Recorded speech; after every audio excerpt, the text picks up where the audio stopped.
Hi everybody, my name is Brittany Ackerland. I'm here from the City of Davenport in the Natural Resources Department to talk to you guys about one of the city's most wanted invasive species. This is garlic mustard. Garlic mustard is an herbaceous biennial that is native to Europe. It infests our woodlands and is now actually starting to adapt to prairie and more sunny habitats.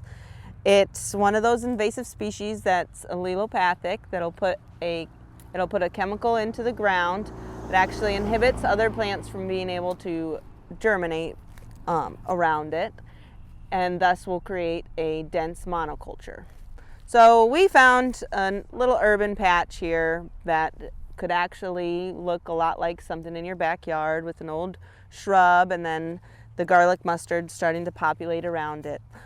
Each individual plant can actually produce up to 60,000 seeds, so an infestation can take over fairly quick, like 2 to 4 years. So one of the best ways to manage garlic mustard is to simply pull it from the root here. It has a long tap root, so it actually will pull out fairly easily. So we did break off some of it. We got some of the tap root. And that's okay. We got below the base, so that's good. So it's been a little drier. We haven't had rain in a couple days, so the soil is a little harder here. Might have to give it a wiggle. It's a lot easier to after a good rain when the soil's nice and moist. So there, we got a full tap root on that one. So then you want to also bag this, and you can place it in with your weekly trash disposal. You don't want to put this in your compost or leave it lay in your yard, because even after pulling it, the stem will still have enough energy to produce a viable seed. So here's the seed head too. They get a long pea-like seed head, and then each one will produce many, many seeds, and then when it dries up, it'll only take the flick of your finger and those seeds will just shoot out, disperse across your yard or in your woods, etc. So it has alternating leaves, every other, and they are heart-shaped or kidney-shaped, and they have that wide serrated pattern there.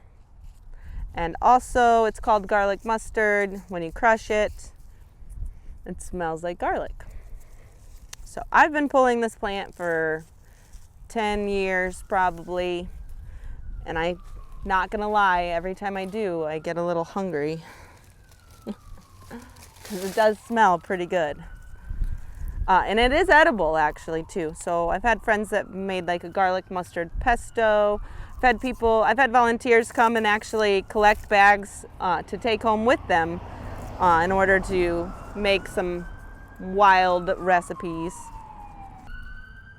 So it is a biennial, so this is the second year's growth. It will produce the seed during the second year. The first year, it actually acts as a ground cover, and it grows like a ground cover.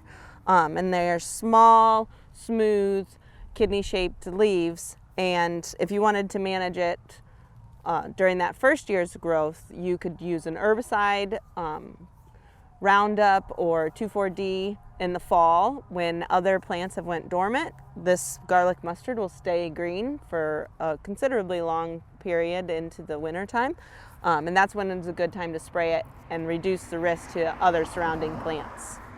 So although garlic mustard does have this very pretty white cluster of flowers at the top, it is really bad for the ecosystem, and you don't want it in your yards or woodlands because of the allelopathic